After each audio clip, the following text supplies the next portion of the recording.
Craig. Hello, welcome to today's episode of Juice in the Numbers, your post-draft analysis podcast. I am your host, Joshua Tracy. And I'm Corwin Miller. Every time I do that, where I pause, I think about saying something funny as a joke, and then I'm just like, that's not funny, and then just say my actual name. I understand that quite a bit. Yeah. That's me most times throughout the day. Yeah. But yeah, so the NFL draft was last week. If I sound echoey, I spent the weekend trying to keep up with the draft and also moving. So I'm in an empty ass apartment, which feels very weird to be speaking this loud in because it is echoing. Anyway, so we're gonna just spend the day today. I know in the epilogue to Thursday's episode, due to technical issues, I said that we would still watch movies this week. We just didn't have time, either of us, so we figured we would just spend time devoted to discussing what happened in the draft, since last Thursday we discussed what we thought might happen in the draft, and those two things were relatively disparate, plus there's always takeaways post-draft. So, with that being said, Corwin, you ready to go? Yeah. Wait, before we start, should we pick movies to say at the end of the podcast? Do you want to switch to Thursdays then for the movies, or do you want to keep it on Monday? I really don't care. Might as well just push it to Thursdays, because we're here, All right. Yeah, sure. I can do that. So then, watch out for Thursdays, and then we'll be movies for a while until sports reopens, and then we'll be happy again. So Corwin, let me start off by asking. Let's start off actually with one of the points that we made in the Thursday episode, just to get some closure on that. We both predicted that there would be a decent number of first round trades, especially in the top 10, because of rumors, and I guess that's really it. But it seemed like a lot of almost near certainties that something was going to happen, and then nothing. Yeah, it was sad, how disappointed I was that nothing major really happened. I mean, there was a couple trades to move back into the first round, which happens every single year. But I mean, the biggest trade of the night was the Bucks moving up one pick. And that's really all that happened until the 20s, at the end of the draft, when I was already getting tired and a little tipsy, and just at that point was like, whatever. And also, since the Steelers didn't draft in the first round, by the end, I was definitely paying much less attention than I usually do. Yeah, it was nice. It was easy to follow along with. It moved rather quickly. At least it felt that way. It seemed to go very smoothly. Nobody I was fucked happy with the anything up. Jets pick. Yeah, and so that's actually one of the things I was going to ask you about. This feels like a really successful first round for every team outside of Wisconsin. And also there was no trading, and it really makes me wonder how bad GMs are at their jobs, because the draft with this first round of the draft that had no trading in it also seemed to turn out rather successfully. And I think you had made the point in the Thursday episode that we might see GMs not trade because they might just be hesitant to rely on technology that heavily all in one go, which very well could have been the case for why we saw so few trades. That might have also led them to doing better research to just make sure they were sure to get their guy at in their spot in the first round. Do you think there's any ties there, or is that a bit of a stretch? I don't think it's much of a stretch. I think that definitely could have been a part of it. Looking back on how everything went down, hindsight's 2020. I think a lot of it had to do with the fact that, as far as depth of players goes, usually there's a solid chunk of 15 to 20 players in the first round that are, head and shoulders above the rest. When you get to the back end of the first round, the skill of players, or the level of prospects, tends to teeter off quite a bit. And this year I felt like the draft was extremely, extremely deep. There was a couple reaches by some teams, but a lot less than what we usually see. And even into the second round, there was a good 15 to 20 players taken that honestly were not that much far off, prospect level wise, from guys taken in the first round. So I think the depth allowed GMs to look at this and say, hey, we can trade up for a guy and pay out a lot of capital to do so, or we can just hold tight and get someone who's honestly that much worse off as a prospect. So I think a lot of them really looked at this depth and just saw, hey, we'll be fine if we stay put. That's a fair point. One final question before we start digging in a little bit more to the draft analysis. Who would you rather have, Austin Jackson or Minkah Fitzpatrick? I would take Minkah Fitzpatrick, even if you cut off both of his hands over Austin Jackson. Not anything against, Austin Jackson, just Minkah is that good. I trust him to still be able to make tackles and make plays. Meanwhile, a 20-year-old tackle prospect that could easily turn out to be nothing could be just that. I'm glad to hear it, buddy. All right, so as down as I am on the Steelers draft, and we'll talk about it later, I can't help but force myself to remember that we literally took an all-pro safety in the first round, and we know he's going to be successful, and I can be upset about that. I mean, that really is the way to think about it, Yeah. So, speaking of not so great drafts, give me highs and lows of teams for this draft. Who do you think came out of this looking really good, and who do you think came out of this looking not great? So let's start with the teams that did really bad, because those lists are much shorter. We'll start in the AFC. Oh yeah. In the AFC, there were really only two teams that I saw that had drafts that I genuinely just didn't like. The first one was the Los Angeles Chargers, who had so much potential to do so many great things here. First round, they took quarterback Justin Herbert. My stance on him is well known. They traded back up into the first round, 23 overall, to take Oklahoma linebacker Kenneth Murray, who I was more high on.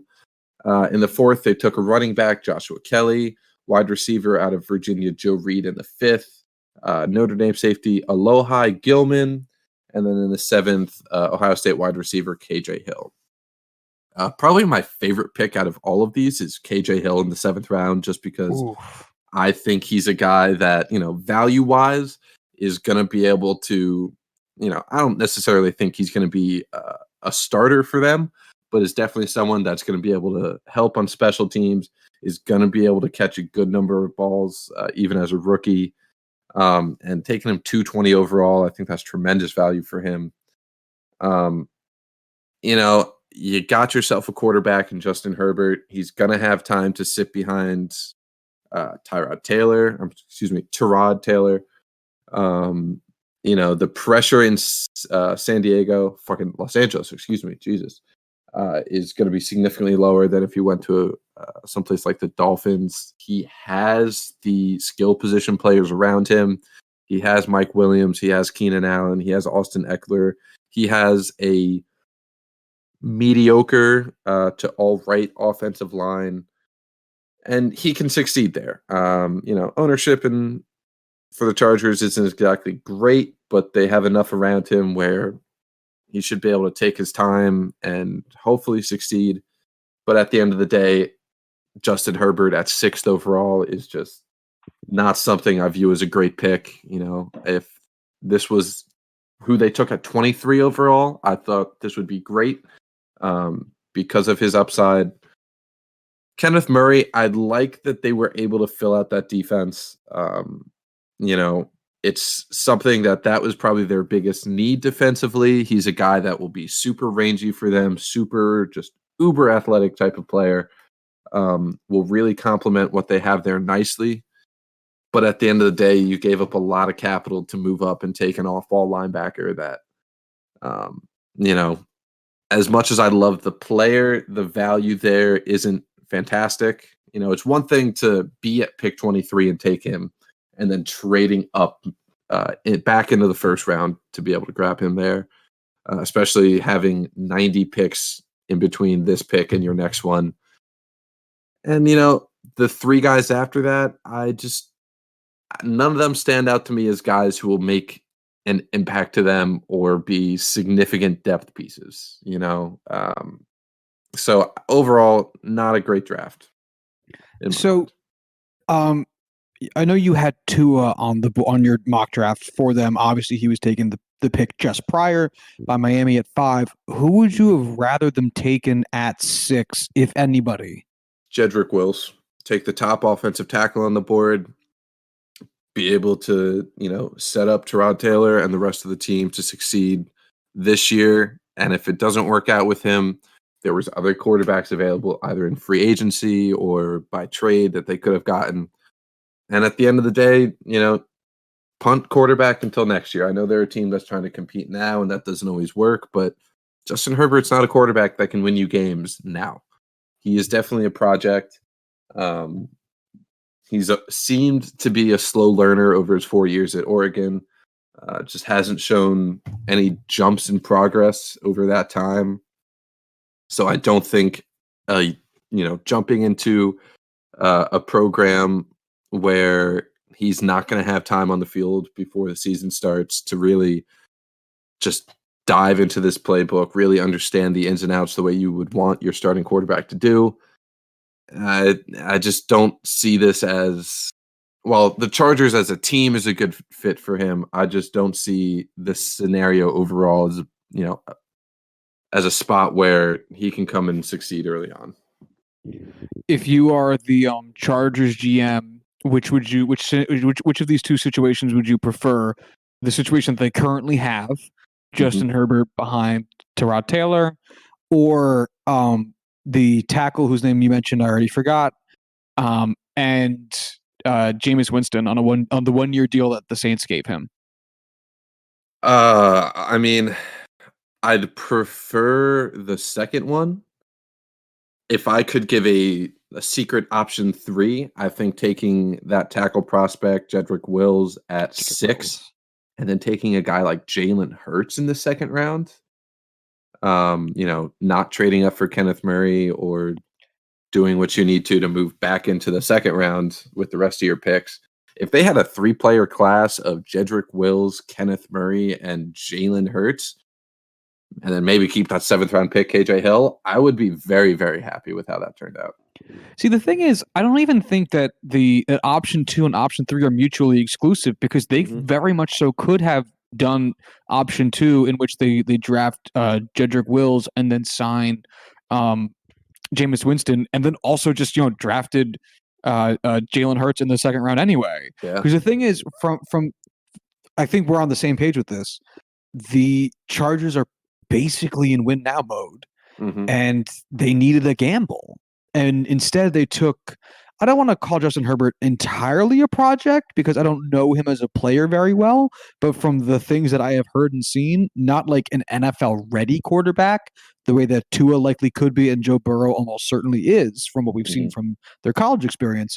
So if you're a win now team and you have no one to really helm the offense, because Tyrod Taylor is fine. I'm not trying to dig at him, but I don't think I'm a he's fan of his. I think he could be fine.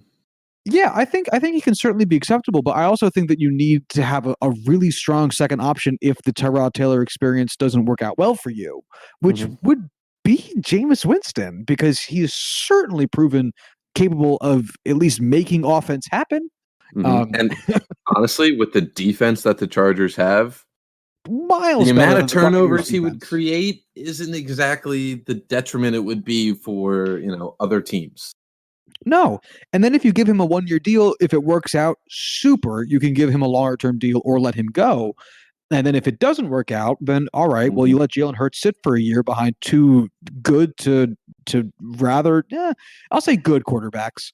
And then he gets to develop, and then you're just developing a quarterback as you normally would. This feels like the worst option what they went with, which isn't necessarily not going to work out for them, but it definitely just feels like there were better options available to them. Yeah, I agree. Even just trading back if they didn't want to pick at 6, which is an option too, I guess. But yeah, it's weird. This is a weird draft for them. Yep. Give me next team. So the only other AFC team that I thought had a overall bad draft was my own Pittsburgh Steelers.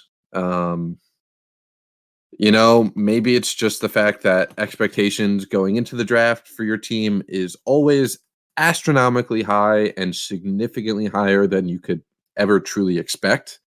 There's really only one pick here that I thought was good value. In the second round, I took wide receiver Chase Claypool. Round 3, they took edge rusher Alex Highsmith. Round 4, they took running back Anthony McFarland and guard Kevin Dotson. Round 6, they took Maryland safety Antoine Brooks. And then in round 7, they took a defensive tackle, Carlos Davis. You'll also have to look at it and say, okay, our first round pick is, mirroring, one for one Minka Fitzpatrick, which by all means, that is significantly the biggest highlight here. But I want to look at this just as the draft class, not as a whole. That would definitely change that. Chase Claypool is, it's one of those things where when the Steelers draft a wide receiver, you take notice because they are so significantly better at doing that than any other team is at doing pretty much anything else when it I comes to very scouting. much so took notice of the fact that they drafted a wide receiver in the first round. Right. There's just It's some a thing. teams that when they take certain positions, it's like, oh, that is significant because they know what they're doing. The Steelers with wide receivers are one of them. This is a guy who's, 6'4", 6'6", I can't remember off the top of my head, runs in the 4.4 for the 40. Has the size to play tight end. That was the big, question for him coming into the draft was, is he going to stay at wide receiver? Is he going to move to tight end? The Steelers announced him as wide receiver, and Andy Fichtner, the offensive coordinator, has said that's where he's going to play. It's one of those things where his ceiling is extremely high. It's just, he's had drops issues. He's not exactly the most refined player. Is a great red zone threat, which the Steelers need. He's going to be pushing James Washington on the outside for playing time early on. And, from what we've seen from James Washington, that might not necessarily be the most difficult task. So I don't really hate this pick. It's not what I would have done, although there were, all the guys I wanted were taken before the Steelers pick. I will say that. So this is a solid sure for me. Round 3, I love that they took Alex Highsmith, a small school guy that the Steelers love, a lot of potential. Had 14 sacks last year, albeit against, a lesser level of competition than most of these other guys. And then after that, I really don't care for any of these picks. We took a running back that has some character concerns. That is really close with our new quarterback coach, is fast, but we have a guy like him on the roster already. He really doesn't push anything, push the needle for making the team better. The guard we took is fine. He's not going to start for us this year, but he's a fine developmental piece. And then, we took a defensive tackle that's likely going to be third or fourth string, or if he even makes the team, and then a safety that will be at his ceiling will be a special teams player for us. So while this isn't the worst draft I've ever seen, none of these players really inspire me. There's maybe one starter here, which despite the Steelers having a very good roster, that's not something you expect out of a draft. Especially with 2 essentially top 100 picks. So just overall, I don't care for any of this. And honestly, I'll be honest, I may be biased because this is my team and I wanted more from them. But at the end of the day, this just is one of those drafts that it leaves not a bad taste in my mouth, but it's just like meh, just total meh. Oh, I get it. Anything else from the AFC? As far as bad teams go, there's 2 teams that I don't want to say they're good. I don't want to say they're bad. And I want to say that because the players they took were really good. but the players they traded away to get these picks are better. So if you look at the Jaguars, they got CJ Henderson and Kayvon Chason in the first round. They got a super high upside Laviska Shenault in the second round. And just in rounds 3, 4, and 5, they got a bunch of guys that can really push to be starters and good pieces for them over the next couple of years.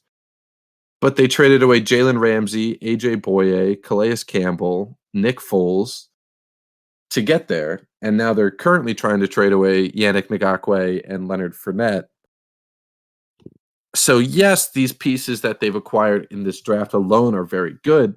They've traded away all their most talented players. They're currently trying to trade away the most talented players they have now.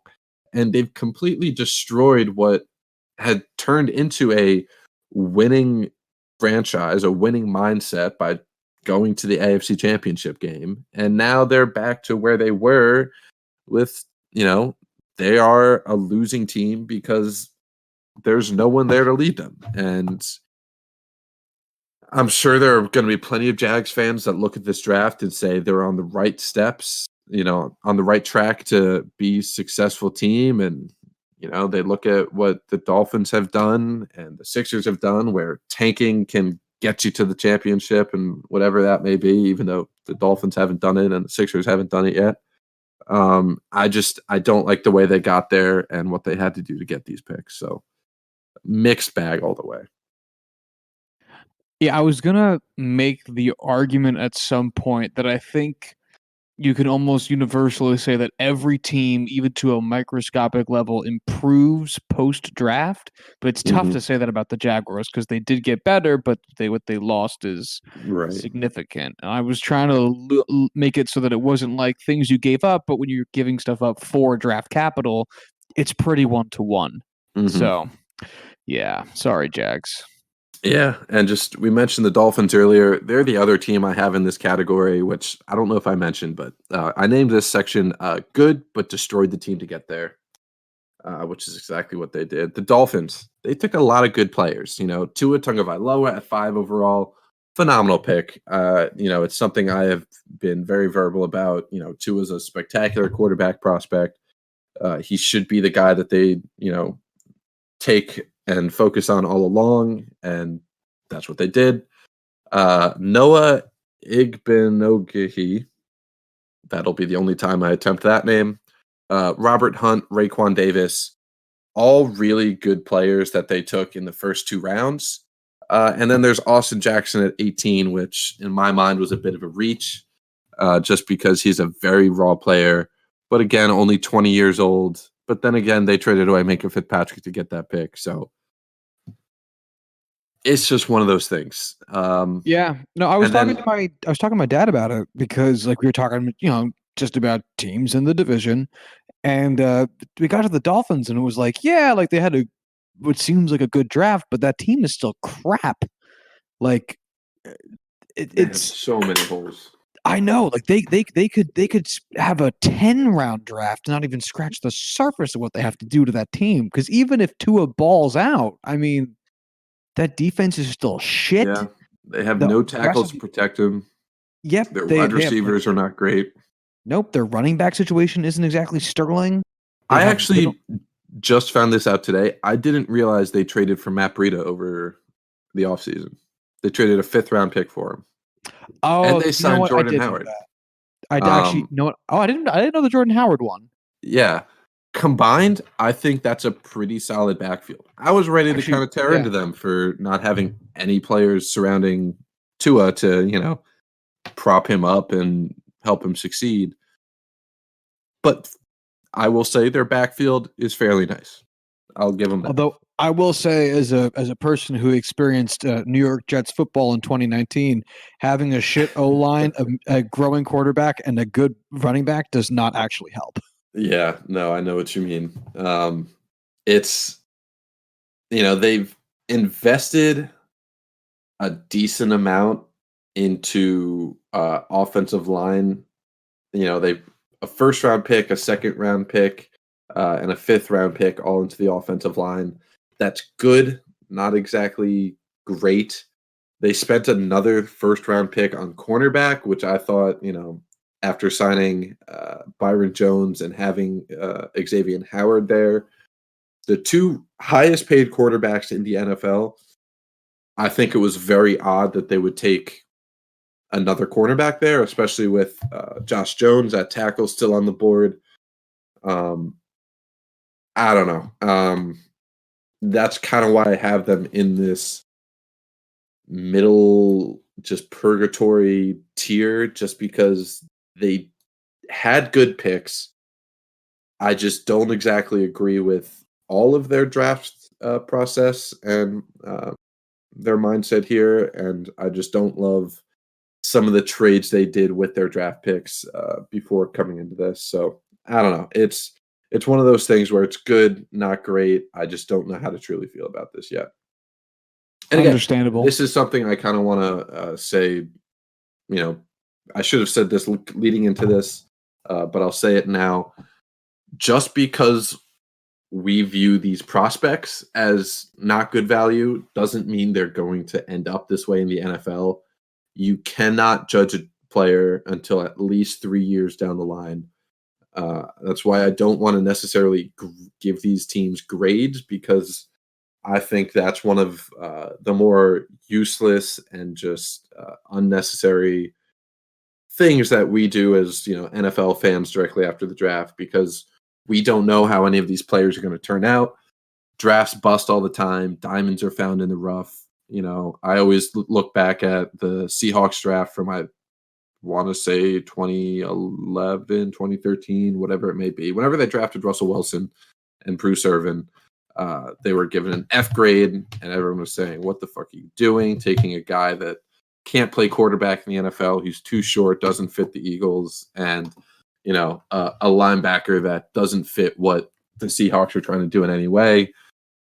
They go on to win multiple Super Bowls, and both of those guys are consensus Pro Bowlers every year. So take what we're saying with a literal grain of salt. A massive one. And just as a reminder to everyone about people speculating on the goodness of players who were just drafted, someone out there talks shit about someone drafting Mike Trout. Yeah, exactly. Someone out there talks shit about the Angels drafting Mike Trout. I don't know who. I don't know what they said. I don't know where they said it. But someone gave the Angels shit for drafting Mike Trout. Mm-hmm. Turned out pretty well for the Angels. Gotta say. No fucking kidding. All right, so let's move on to the NFC. Yeah, let's talk about bad teams in the NFC. All around, I don't think this.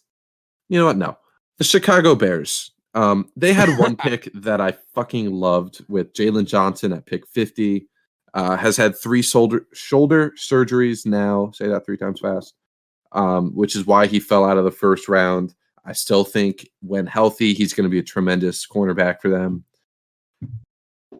Outside of this, they only had 1 pick before 155.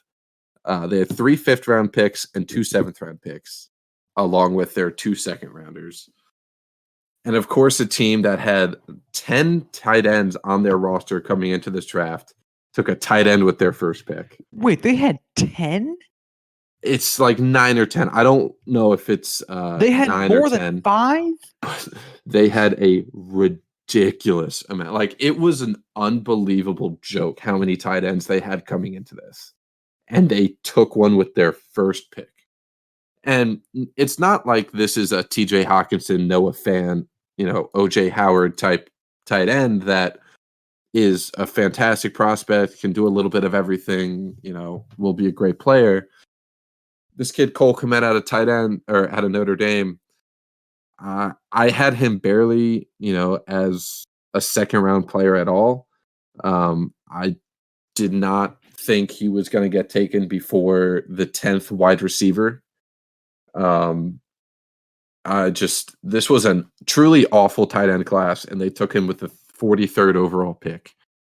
I just cannot see how this works out for the Bears. I think Ryan Pace and what's the coach's name? Matt Nagy are very much on their way out. We will mention now that they declined to pick up Mitchell Trubisky's fifth-year option. I believe which that is a just big came deal. out. Yeah. Yeah, that's huge for the number 2 overall pick, excuse me, just a couple years ago. Man, it is rough right now to be a Bears fan, and this is just there weren't really any other. I don't want to go through the rest of the picks just 'cause it will take too long, but there's no one here that inspires me really in any capacity. Part of that is because all of them are in the last 100 picks, but still, it's fucking rough right now for them. I have two things to say. Mhm. One is I know what the Bears' strategy was with their draft. Which was? Pick the player available with the funnest name, because all of these names are amazing. Yeah. Cole Kmet, Jalen Johnson, Trevis Gibson, Kindle Vildor, Darnell Mooney, Arlington Hambright, and Latavius Simmons.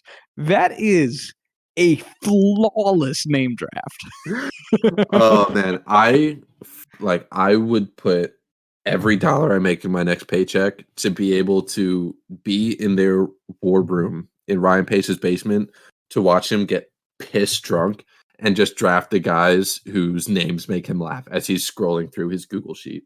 Oh, you know for a fact those That- round 7 picks, which were apparently back to back, 226 and 227, he just picked the two dudes with the most hilarious names. Oh god. That's why Arlington people should be Hambright and allowed to drink when Latavius they Simmons draft. back to back. It's Like- true for fantasy. It should definitely be true for this. Absolutely. These are just these are made like these are computer generated names from Madden or like a Japanese football game where like they don't actually understand how naming works in the US. Oh god. Fantastic. So the second thing I was going to say is who. So Carson Wentz and Mitchell Trubisky were drafted the same draft, one pick after each other. Mhm.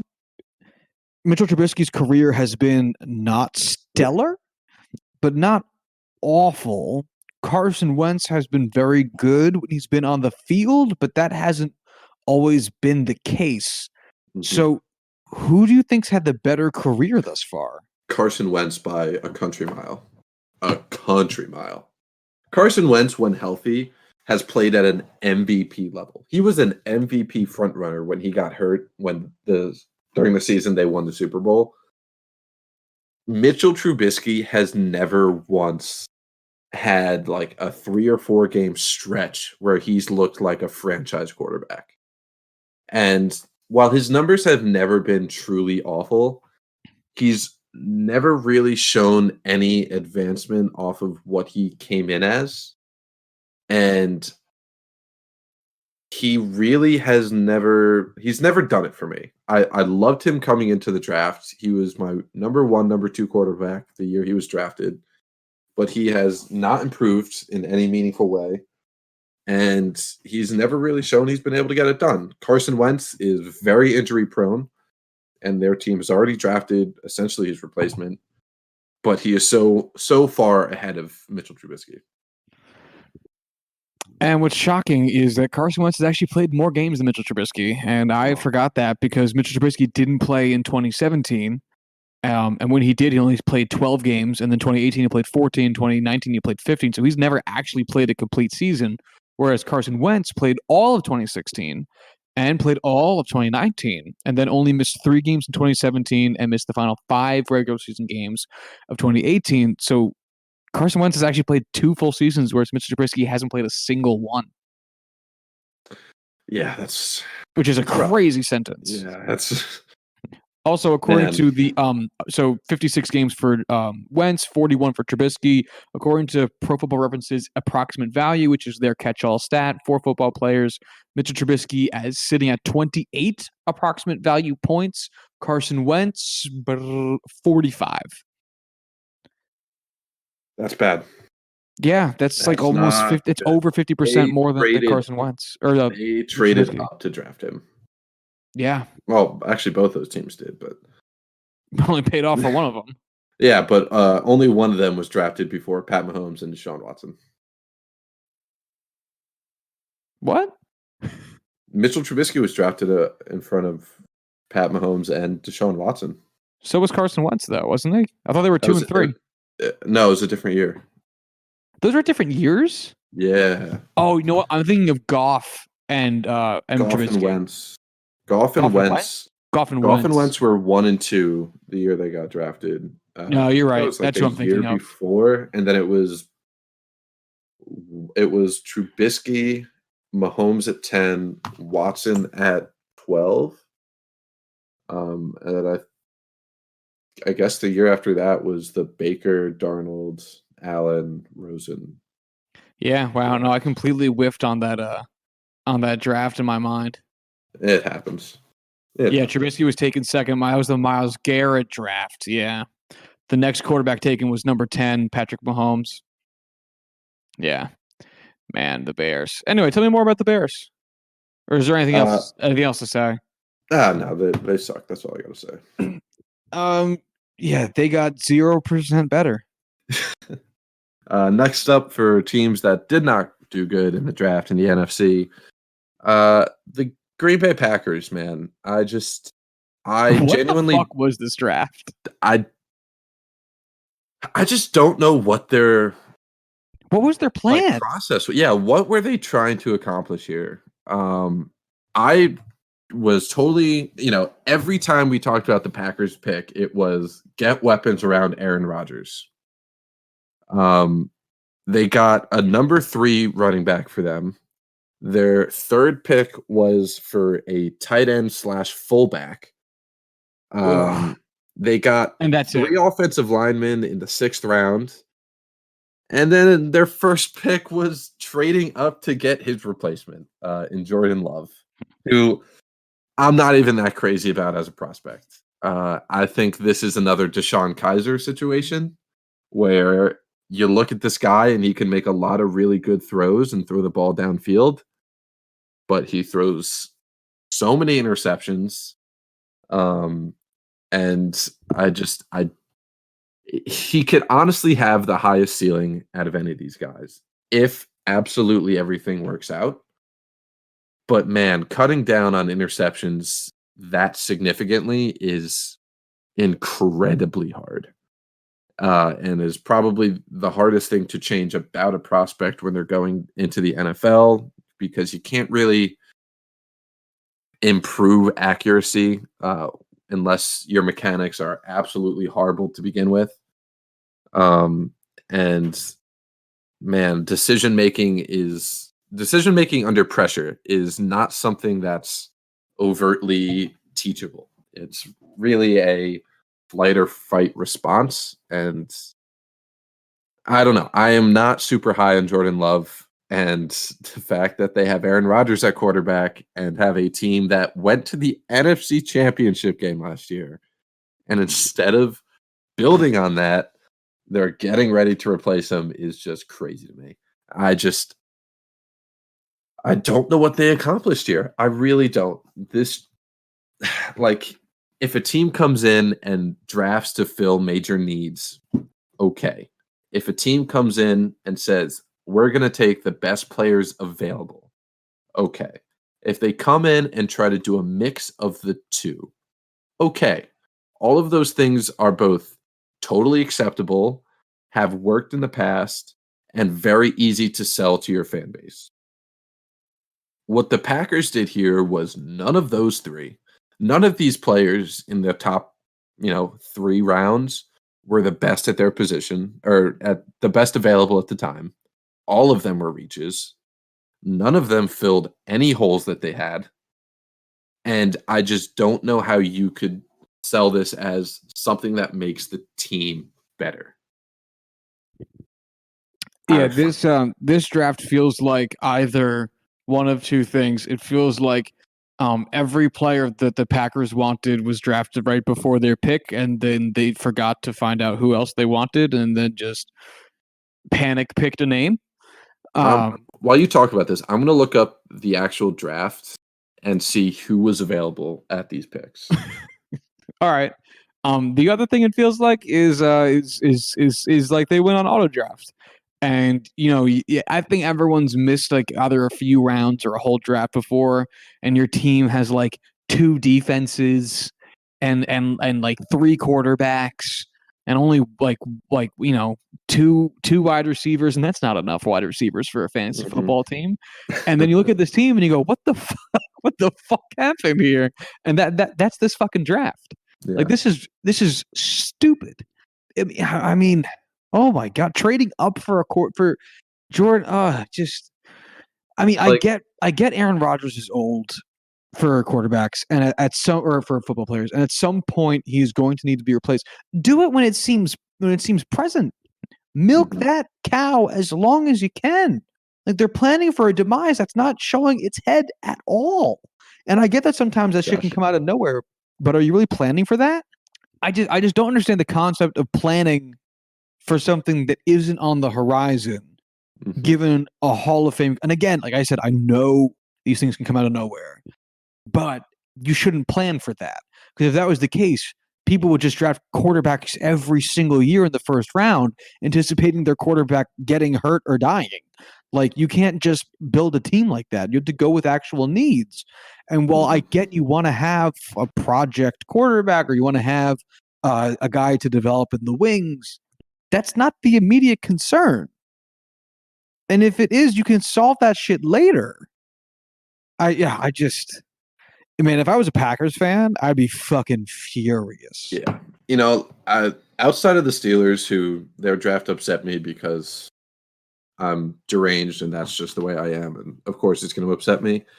This is the only other draft that actually makes me upset to look at, because they could have made this team not only a contending team, which they still are, but a front runner in the NFC. The NFC isn't exactly crazy top heavy. I mean, they're competing with the 49ers and the Cowboys. Those aren't exactly world beaters. You have the Ravens, you have the Chiefs in the AFC, who look like they can beat any team on any given Sunday. Well, that's true for any team. It's like they look like they would beat every team any given Sunday. The NFC isn't exactly that top heavy, and they just had to take a handful of guys that would have put them over the edge. Like if they want a running back, you traded up in the first round to pick 26.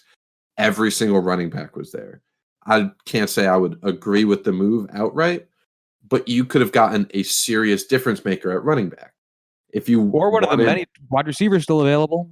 Just right. saying. There were so many good wide receivers available at 26. Any single one of them would have been an easy number 2 opposite of Devontae Adams.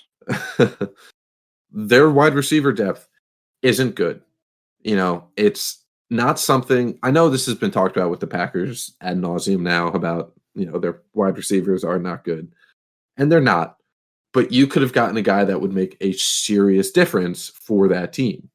A guy like Michael Pittman could come in and be a Pro Bowler year one with Aaron Rodgers throwing him the ball 60, 70 times this season. Easy.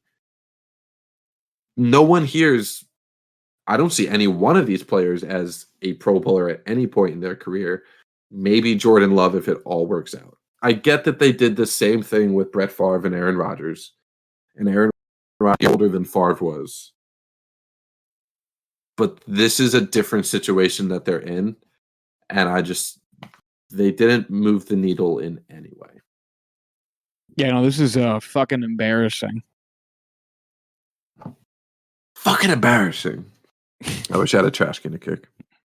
You should. Go find one. I'll wait. No, I don't want to get up. Next up is the Rams. I don't have a ton to say about this. Just that they have so many needs. Like a new logo. Right. And they traded away both Todd Gurley and Brandon Cooks. And then drafted a running back and a wide receiver in the second round, 5 picks apart. They have a lot of needs. Don't get me wrong. They are no longer a contender. They have one of the worst cap situations in the league. And with your first pick, you take a running back. that fits the mold of the running back you took in the second round last year.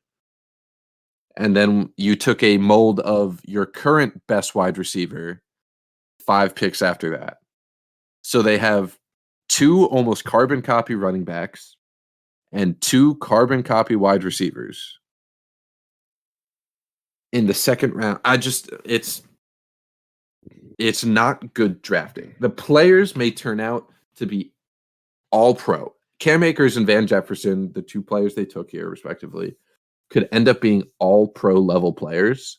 And I would still say this was a dumb way to draft for this team. It just. Sorry, go ahead. No, I'm done. They're in such a weird spot because, like you said, this team is rapidly declining in competitive capability. Even though, as you said, the NFC isn't exactly tough to get to the top of, outside of a couple of teams like the Niners and the Seahawks refusing to go away, and then the Saints over on the East Coast. Like, there's nothing really preventing them from being able to contend, especially if the Packers end up declining even a little bit. But Goff is really showing his true colors year after year, getting worse and worse, and their team having to shed pieces because they overpromised or overcommitted on payroll, and they don't have much draft capital to work with anymore because they had to acquire all those guys. And maybe they're thinking, one last big push with some of these picks, and maybe they just don't know what to do. And if that's the answer, I get it. I wouldn't know what the fuck to do either. Because their situation is they made such a fucking gamble by going as all in. I've never seen a team go as all in as the Rams did. I agree. These past 3 years. It was insane. And in all but one way it paid off, but unfortunately it didn't pay off in the one way that actually mattered, winning the Super Bowl. So if Sean McVay can pull some magic and let himself not get fired, then maybe we can see what his rebuild would look like, what kind of scheming he brings to that. Maybe this is all part of a plan he has getting ready to be drafted up for next season. But if that's not the case, then they should be looking long term and drafting a kicker. I guess 7th round doesn't matter, but I don't know. This just looks. This looks like they drafted because they had to. Yeah, it's just it does not inspire confidence in the Rams. But man, how far has the just perception and reputation of Sean McVay fallen over the past 2 years? Rapidly. He went from basically being the smartest person in the NFL to, damn, he's just not that great anymore. And I'm not saying that because I think he's not that great. I still think he's a terrific coach. Just kind of a non sequitur. He's basically one of the smartest people in the NFL with this amazing memory and knowledge of an offense, but without any ability to make real-time adjustments for what is changing around him. And I think that has seriously hurt his team because he doesn't have a quarterback that knows what he's looking at and needs to be talked through every play as they're calling it. And the fact that all of these free agent signings have pretty much failed so that there's no room for them to make these adjustments team-wise to really do anything to keep up. And in my non sequitur. I would say that this next year or two, if he has it, is going to be very fascinating for people watching Sean McVay, because I could see a world in which you make the argument that Sean McVay is going to be more of a plug and play guy a la Belichick, but the GMs went with marquee name players that didn't necessarily fit schemes, which you'd have to talk me into it. I could buy that. Conflicts of interest happen all the time between what coaches want to do with their style of play versus what GMs want to do with how they construct a roster. That happens in like every single sport. If that's the case, though, then I think we have to at this point say that experiment is over. and that now it's in Sean McVay's hands to see if he can scheme and if he can play or if he can have his players play a certain style of football that's going to be conducive towards the strengths of those players and the weaknesses of their opponents, the way that the Patriots do. And I know that's such an easy thing to say because, well, why don't you just do what the Patriots do? Well, no team's been able to do it for the last 20 years. That's why they're so successful. But that kind of rationale, that kind of thinking is what's going to have to be brought to the table by McVay if he's going to stay a head coach in Los Angeles, because that right now is all he has. Yeah, I am honestly very intrigued to see if this continues to falter in Los Angeles, if he is kind of, well, essentially fired, and we get to see him start fresh somewhere else. Yeah, that would be very interesting. Where would he go? I don't know. I have absolutely no idea. The Jets. The Jets. The first thing that came to mind is Bill Belichick retiring, and he goes to the Patriots. No, fuck that. Fuck that. Please, God, fuck that. Get Adam Gase out of my team. I hate it. I hate this ride. This is the worst ride. There's a screaming kid. And you are the screaming kid, just desperately trying to get off. It's me. Oh, man. At least there's many signs pointing to the Adam Gase train coming to a screaming halt soon enough. Yeah, maybe in a year. Fingers crossed, man, but we'll see. Absolutely. All right. Any other bad performances by teams, or should we talk about the good? There's two more that I will say very quickly. Go for it. Philadelphia Eagles in the first and second round with two of the more interesting picks. They took TCU wide receiver Jalen Reagor in the first round. A speedy guy that is very hurt and just has major issues dropping the ball. I think this is Nelson Aguilar 2.0. And then drafting Jalen Hurts. I mean, we can't not talk about that. Taking, a top 3 quarterback for me, or top 4 quarterback, while they have Carson Wentz, in the second round where they could have gotten some marquee players. I just don't. I get why Philadelphia fans are upset. I kind of get why they took this pick. Carson Wentz is made of glass. They had to win a Super Bowl on the back of their backup before. A team is only as good as their backup quarterback. But man, this is going to be a fucking media circus, and I'm so happy to be a part of it. Because I don't dislike the pick. I think, when you could get a guy like that at 53, you'd take it. But it's going to be fucking hilarious to watch. Oh my God. Yeah, I saw a congratulatory tweet from Carson Wentz to Jalen Hurts, in which Jalen Hurts then quote tweeted it saying, "I'm coming to take your job." It was fucking cold-blooded. Did he really do that? Yeah, that's what I saw. Oh man, I'm gonna look this up on Twitter. It was pretty great. I'm not gonna lie.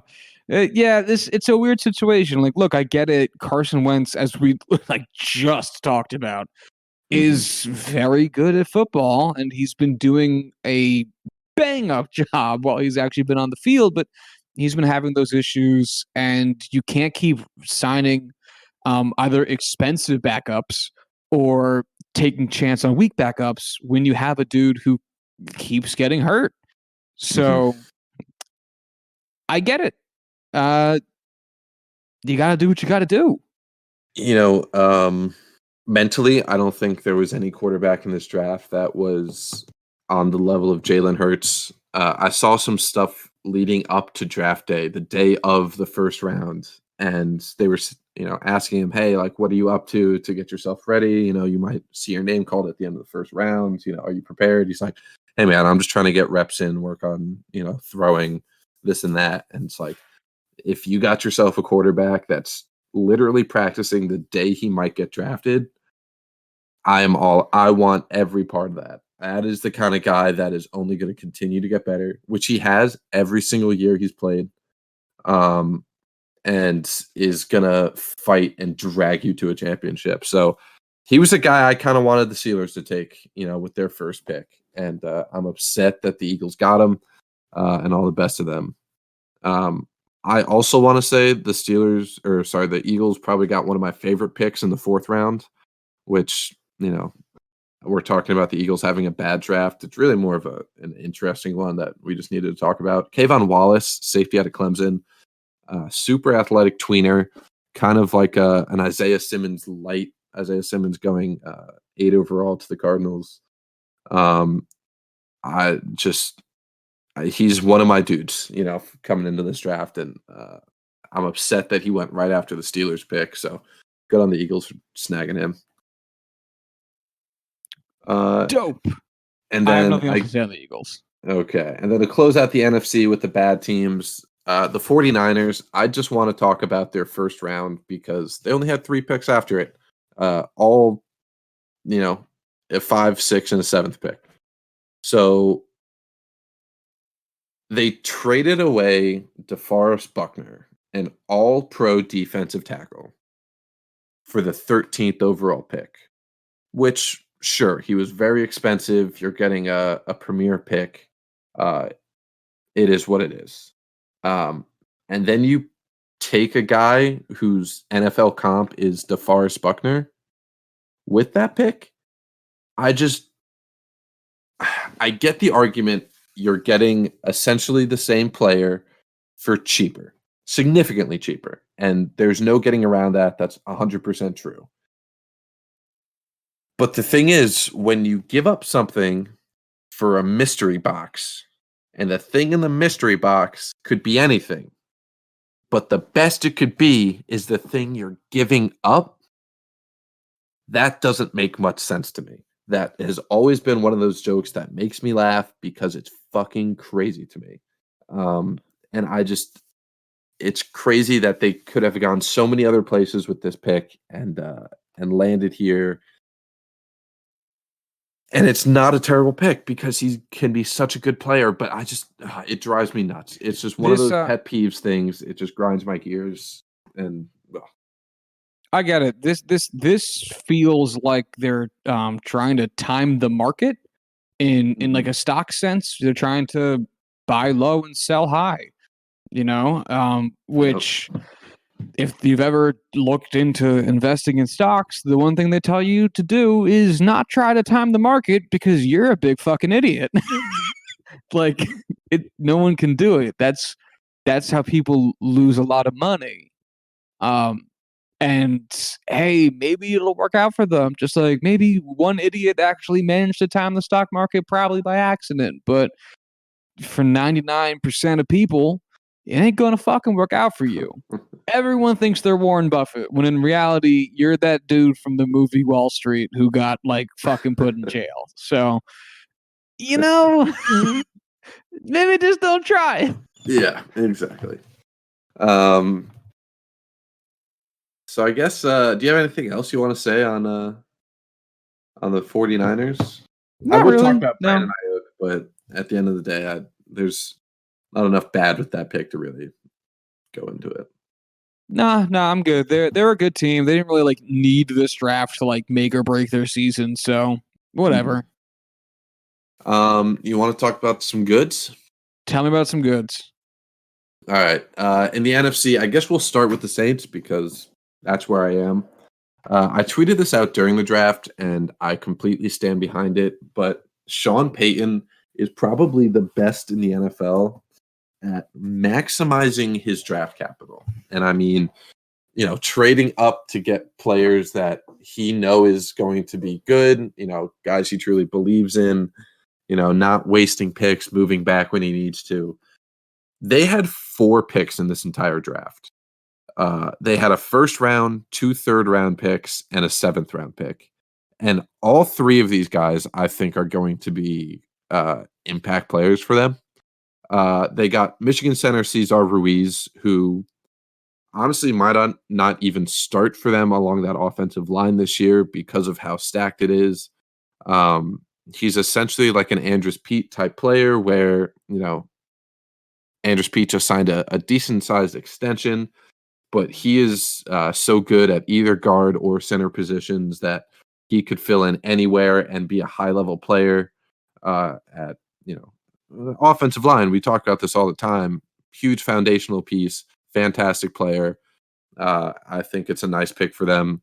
Traded up in the third round to get a edge rusher, Zach Bond, who could play, 5 different positions along the defensive line and, amongst the linebackers. Love that pick. He could start anywhere for them. They got tight end Adam Troutman in the third round, pick 105. He's the kind of guy who is a top 3 tight end in this class.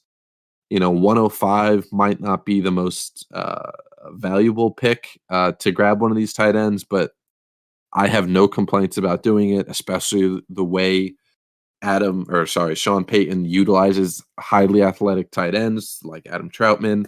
I think this is a natural fit and could be a day one starter for them. And then they traded up in the 7th round to get Mississippi State quarterback Tommy Stevens. I have seen every game of his career leading up to this past season because he was the Lion and backup quarterback for the Nittany Lions, Penn State. I always called him our fullback because we didn't have an actual fullback on the roster, but the way we would utilize him is the exact way the Saints utilized Taysom Hill, who they just signed to a 2-year extension. I think he's a 7th round pick that will genuinely make their roster, if not their practice squad. And, with the type of contract Taysom Hill just signed, where it's a lot of money front loaded to really only be a 1-year deal. If Tommy Stevens works out, it's something where it's clearly a position they value very, very highly, especially after putting a first round tender on Taysom Hill this year.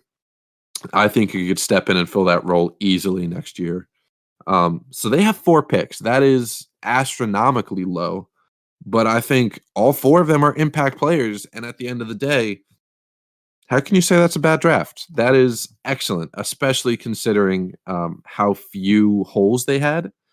The only change I would have made was, instead of Cesar Ruiz, who's more of a depth position, take a guy like Patrick Queen there, fill in really the only hole either of us saw on their roster at middle linebacker. But at the end of the day, I can't complain about any of these picks.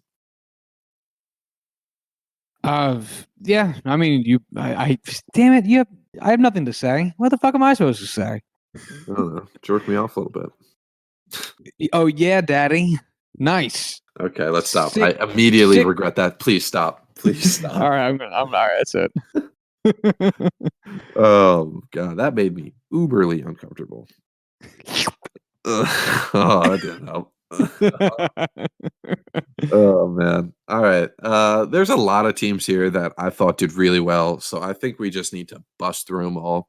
Yeah, give me a speed round. Arizona Cardinals. I love all of these picks. Isaiah Simmons, honestly, one of my favorite players, a top 3 player in this draft for me. Can do anything on the defense. I think he's going to be a genuine game breaker in the NFL, and he's going to completely change the position of linebacker the way Aaron Donald did it with defensive tackle. They grabbed a top left tackle in Josh Jones in the 3rd round. They didn't have a 2nd round pick. Every single one of their picks I like as players. I don't think they went wrong anywhere. I think this is a tremendous class for them. The Carolina Panthers, their first 2 rounds, they got Derek Brown, Yetur Gross-Matos, and Jeremy Chin. All 3 of them I thought could have gone in the 1st round. And I love that they are completely building that defense from the ground up and getting serious game changers at multiple positions there. I'm a huge fan of that. Let's see. The Dallas Cowboys, I'm actually going to skip them and save them for last because there's the one team I want to dig deep into. The Detroit Lions. I like really 2 or 3 of these picks. Jeff Okudah at number 3 is a game changer for them. Could easily be an all-pro within the next 2 or 3 seasons. Julian Okwara, edge rusher at 67, I think was under talked about this entire draft process and could be a starter for them day one. And then Quentin Cephas at wide receiver in the 5th round could easily be a starting wide receiver for them. Let me see. The Minnesota Vikings, their first 3 picks are three of the best top 2 round picks that you could go with. Justin Jefferson, the top slot receiver and the number 4 wide receiver in the class, falls to them at 22. Jeff Gladney, who many have said was the number 3 cornerback in the class, fell to them at 31. Both of them are amazing fits for the systems they run on offense and defense. And I just have to imagine that they were shitting themselves with glee with how that landed. Ezra Cleveland fills probably their biggest need at offensive guard or tackle, and could slide in. I said it was their biggest need. I want to just rephrase that. That used to be their biggest need. Receiver and cornerback were their biggest need. This was the biggest need they had left, and they filled it with a great player with a lot of potential. Giants, they didn't fuck it up. They didn't fuck up a top 5 pick. That's all I can really say. Fair, very fair. That's all they needed to do. Yeah, for real. Tampa Bay Buccaneers. I fucking hate these guys because they took probably my favorite player in the draft for who I wanted the Steelers to take, Antoine Winfield Jr. He was my top safety. I think he is going to be a superstar, and I'm super upset that they were able to grab him. They also had Tristan Wirfs, who many thought was the number 2 offensive tackle in the class at 13, filling their 2 biggest needs right there. I thought this was a tremendous, tremendous class for them. Plus, they traded a 4th round pick for Rob Gronkowski, so that's got to count for something. Yeah, I'd say so. And yeah, that's it for the NFC. Oh, no, it's not. We forgot the Cowboys. I forgot to talk about yeah, tell me about give me your deep dive into the boys.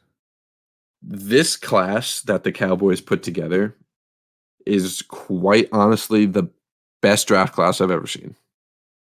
Really? I am amazed by how many marquee players just fell to them. Like this, if you want to talk about the best case scenario for just taking the best possible player available at any one of their picks, it's this right here. CeeDee Lamb, who was my number 2 wide receiver in this class, fell to them at 17. Wide receiver was a minor need for them, nothing major. I mean, they have Amari Cooper and Michael Gallup. That's not a huge need, but they take a top wide receiver. They're going to plug him right into the slot, and they now have one of the best offenses in all of football. Also fucks over the Eagles pretty good. Yeah, amazingly well. They could have taken him there just to be strategic about that, to fuck over the Eagles, and either way, it's making them almost unstoppable offensively in the NFC East. I mean, you look at where the Redskins and the Giants are right now offensively, neither of them are going to get anywhere close. The Eagles, man, as much as I love Carson Wentz, Miles Sanders, and now, man, it's just not great. It's not great for any of those other 3 teams because I think the Cowboys are just going to run away with it. Trevon Diggs was, one of the highest ceiling cornerbacks in that 3rd tier that we talked about. Brother to Stephon Diggs, if you want to, think about where his athleticism level is. He has just tremendous length and could easily be a top cornerback. Neville Gallimore is a fantastic defensive lineman. Reggie Robinson is a high ceiling athletic cornerback that really just goes after players.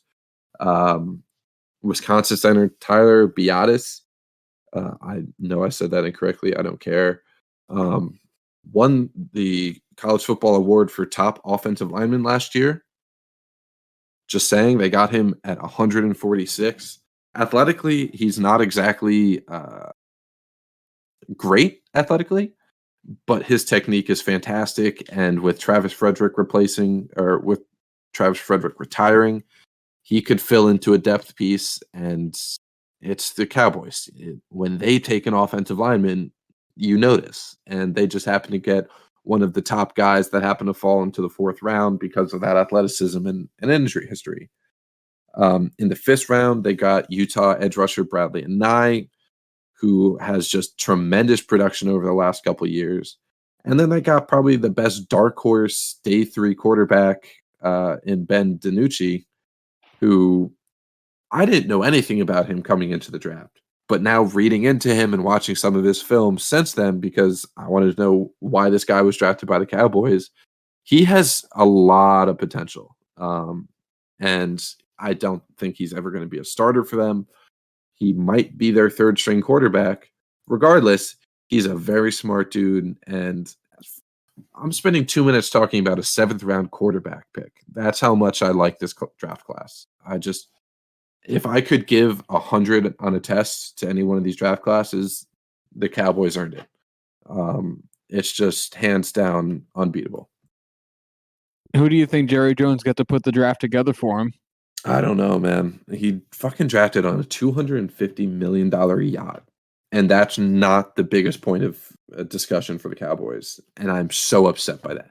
I was talking so much shit about how Jerry Jones was going to be just go crazy with power drafting alone and ends up having the best draft class ever. I hate it. Oh, it drives me nuts. Yeah, that's actually quite shocking. I knew that they had like a good first couple of rounds because that's all I really had the time to pay attention to. I didn't realize that they had drafted that fucking well. Yeah, like this is unreal. Absolutely unreal. And I'm just so upset that it ended up this way. But yeah. Honestly, I say that I'm upset because I'm jealous that the Steelers couldn't do this. You know, I understand that completely. Yeah. All right, tell me about the AFC teams that you like. Give me a speed round AFC. All right. Now I got to reset, find all these guys again. Give me 10 seconds. 10, 9, 8, 7, 0. Okay, here we go. The Ravens. They're right here at the top. I think they had the best draft class out of the AFC. They filled basically all but one of their holes that they had and just had actual, starting level, backup level players all the way through the 7th round. Patrick Queen fills in the first round, probably their biggest need at middle linebacker. Uber athletic guy, easy fit. This isn't even a big need, but they drafted J.K. Dobbins in the 2nd round, probably the 4th best running back in the class. And this really isn't, value-wise, a fantastic pick, but it's a super dynamic running back out of, the gun formation going to one of the most dynamic offenses in NFL history. And I just genuinely don't know how you can stop them at this point. Because they also happen to get Devin Duvernay and James Proche at wide receiver in this class as well, who are Devin Duvernay is a fantastic downhill threat, had one drop over 3 years at Texas. James Proche is one of the best, best at ball skills. Just when the ball is in the air, his ability to just track it, follow it, and make contested catches is unreal. He's an SMU wide receiver. He's not great athletically. He doesn't have great size, but he just makes your jaw drop when you watch him play. He's another one of these guys that I didn't watch that much of, if any, coming into this, and then now going back and watching him a little bit. It's like, who the fuck is this guy? He could easily, fall to the wayside and be nothing in the NFL, but he could also be a Anquan Bolden type, come from the ashes out of nowhere and be a starting wide receiver for them. They got a good defensive tackle here. They got another good linebacker. They got 2 guards to replace Marshall Yanda. It's just they even got one of my favorite days 3 players in Geno Stone, who's a linebacker safety hybrid that could, fill in for them in, nickel and dime schemes. To catch my breath and just summarize this, it's upsetting that the best team in the Steelers division and arguably the best team in the AFC got better without doing anything crazy and just letting these players fall to them. A la the way the Cowboys did it. It's just they drafted extremely smart, extremely well, and just came out unbeatable. So they're going. What were they? 14-2 last year. So they're going to be 15-1, 16-0 this year. How's that sound? You have to remember there's 17 games this season, so Oh, that's right. So they'll go 13-4. honestly, if the Ravens went 13-4, I would consider that a win for the rest of the AFC. Yeah, I think you're probably actually be right. Which is disgusting to hear. Yeah, have fun with that, big guy. Yeah. The Bengals as well, they're up next. I'll go quick on this. They drafted Joe Burrow. End of story. Yeah. They drafted T. Higgins, who was a top 5. I think he was my number 5 wide receiver. I really loved him. Got him in the first pick in the second round.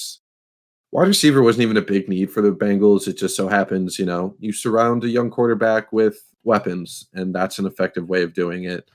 My only complaint is that they really didn't put any capital into the offensive line here.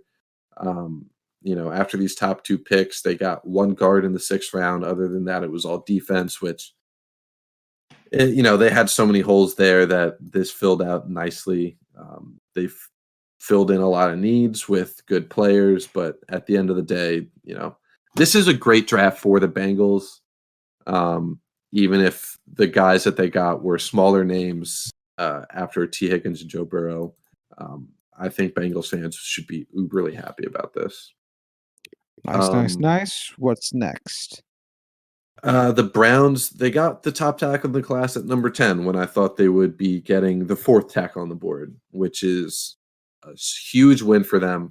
There is absolutely no reason and no excuses about why Baker Mayfield can't perform and the Browns can't succeed this year. That's it. I'm putting my foot down. This is it. If they can't do it now, I don't think they ever will. They also in the second round got Grant Delpit. Wow. Grant Delpit, who coming into the season was a consensus top 5, top 10 pick. Had a pretty bad season in 2019, showed that he is not good at tackling just about anybody. But outside of that, he has tremendous ball skills, tremendous athleticism, could easily be a phenomenal player for the Browns. Excellent. Yeah. And then the Indianapolis Colts. I'm really upset with them because they drafted 3 of the targets I had in mind for the Steelers. Michael Pittman and Jonathan Taylor in the second round. Both guys I wanted the Steelers to take with the second pick. Both of them I think will be difference makers and all pro level players on that offense. And then they grabbed Jacob Eason in the 4th round, which, 122 overall. I think that's very good value for a guy that could come in and be a starting NFL quarterback once he develops a little bit, especially since they have Phillip Rivers there. Jacoby Brissett likely to be traded at this point. I think he's a very good developmental backup. And then to round out all of this wrap up, I think we should talk about the New York Jets, who I think had a tremendous draft. I was waiting for it. I knew you were. Mekhi Becton in the first round, 11th overall, the highest ceiling tackle prospect in this draft because he is a absolute monster. Denzel Mims in the second round, a Kenny Golladay mold with absolute tremendous size, speed, mediocre catching ability, but could be a major target for Sam Darnold. Ashton Davis, who is a top safety prospect who had rumors of going in the first round. They were able to grab him in the 3rd. And then Jabari Zuniga, a high ceiling edge rusher that could work out great for them if he pans out. I think he has the same type of ceiling as Jachai Polite that they drafted. Was that last year? Yeah, 2nd round pick last year. Which, more of a raw athleticism type, need to develop him there, not necessarily get him to want to play football and stop being a shithead like Polite was. But regardless, They were also to grab a top cornerback like Bryce Hall in the 5th, who had some injury concerns with an ankle surgery at the end of the season, but at the end of the day, could easily see him being a starter for the Jets. Yeah. Honestly, the only picks I didn't really like here were LaMichael Perrine and James Morgan. Um, you know, a 4th round running back that doesn't have a huge ceiling is kind of like whatever. And then I really don't know anything about James Morgan, but I know there were other quarterbacks that I definitely did like going after him. So that's whatever. Yeah, I don't really give a shit about either of those two either. I'm thrilled that we took Mekhi Becton. I'm also very happy that there was at least one other offensive lineman taken in this draft. I wish there was a third, but understand why. The Denzel Mims pick is awesome. I was hoping we'd get a relatively speaking premier wide receiver talent coming out of this draft, and we did. The Ashton Davis pick is interesting. I'm assuming there's going to be maybe some tweaking to the overall scheme that the defense runs, because I was doing a little bit of research into him, and apparently he's comfortable playing in the nickel, which would make sense because unless they're planning on moving on from Jamal Adams, which would be bizarre, especially at this point in the rebuild, then that's likely where he's going to be playing, since Jamal Adams and Marcus May pretty much have those two spots locked in. I would assume, unless he dethrones one of them, which, hey, it's football, shit It's happens. possible. I Yeah. see him as more of a Marcus May type player than a Jamal Adams. But again, he's definitely more of a nickelback type than a true safety. Which is perfect because our cornerback situation is tough, which usually leads to our slot corners being trash. So if he can help shore up any part of the secondary that can take some of the tension off the cornerbacks, and it's a massive welcome. Which also brings in a cornerback pick and a trade that brought another cornerback to the team. So this draft I'm very happy with, and a possible upside candidate in defensive end and Jabari Zuniga, which defensive end is a position that the Jets haven't had in my lifetime since Jonathan Abrams. Which oh my god, I want to see a defensive end be successful on the Jets. So yeah, we should also mention that they acquired Quincy Wilson from the Colts in exchange for the 211th overall pick. I love Quincy Wilson coming out of Florida. He's 23 years old, former 2nd round pick. I think he will be a starter. But to get to your point, yeah, I think Zuniga has a lot of potential there at edge. And I'm surprised. I am surprised they didn't go with that sooner. I thought the 3rd round would be exactly where they would have gone after an edge rusher, at least earlier in the 3rd round. But getting Ashton Davis and Zuniga there, those first 3 rounds are excellent picks for the Jets. yeah, seriously, could not be more happy. Until I saw how the back end of the Cowboys drafts rounded out, I mean, I was texting Josh during the draft saying I was amazed by how well the Jets were doing at just letting just tremendous value fall right into their laps. Which feels like a thing that we get to happen to us, at least in the first round. I mean, my God, the past 4 years, the one of the top players that no one would project to land as far as the Jets are drafting has landed as far as the Jets have been drafting. So it's worked out phenomenally for us, though I'd like to no longer have to rely on that, but I'll take it as long as it works. So yeah, anything else to say?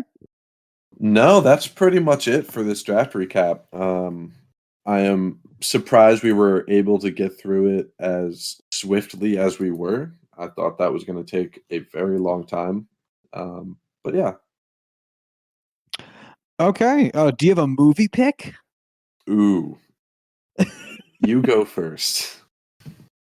All right, I'm trying to think of some films that I have watched long in the past and haven't had a chance to rewatch. So I was thinking about some classics. I was thinking maybe All About Eve because I haven't watched that in a long time. But I haven't watched an Akira Kurosawa movie in a while, and I'm going to pick one of the first movies of his I ever watched. I'm going to pick Ikiru. That's Ikiru. Phenomenal movie. I'm really excited to rewatch it. Ikiru. by Akira Kurosawa. I'm going to go with another movie that I haven't seen because this is the greatest excuse for me to watch movies I haven't been able to watch yet. This one's a little more recent. I'm going to go with Inherent Vice, a Paul Thomas Anderson movie. Paul Thomas Anderson 2 weeks in a row for us. Yeah, it's just one of those things where I got in the mood there, Honestly, Punch Drunk Love was also one of my options I was thinking about. Maybe next week will be Boogie Nights. Who knows? I'm very interested to see your opinion on Inherent Vice, and I'm also very interested to see my opinion on it because I watched it when it came out, and I have a lot of gaps in my recollection of it. So I'm excited, but I remember how I felt afterwards. So I'm excited to watch it again. What's up? I just I pulled up its IMDb page and I saw that it's 2.5 hours. Yeah. Oh man, that's a commitment right there. Oh, you committed to this. You said it, and I'm not cutting it out.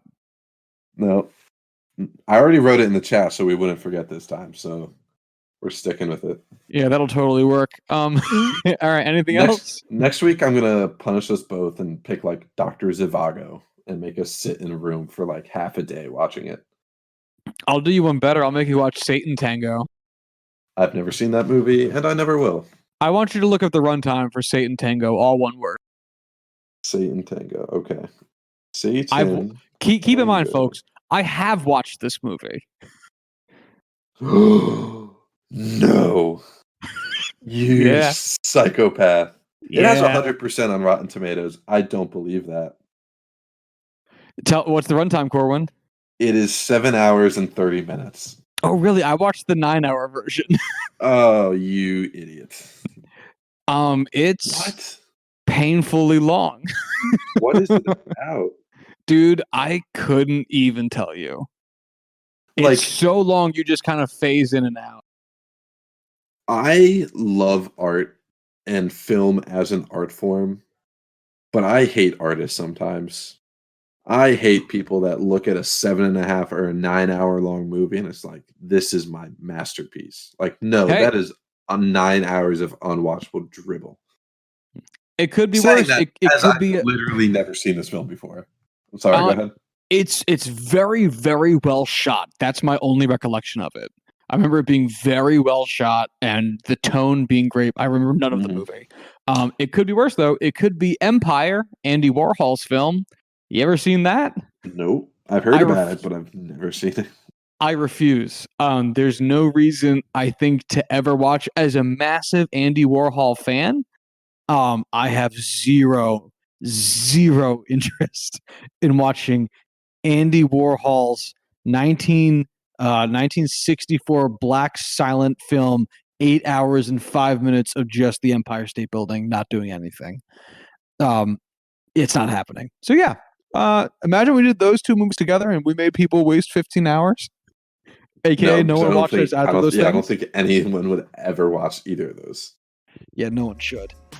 All right, so Ikiru and Inherent Vice, a nice mix of films here. How long is Ikiru? Oh, I don't remember. I'm gonna say under 2. Thank God. Yeah, I don't think I remember it being a long movie. It moves nicely.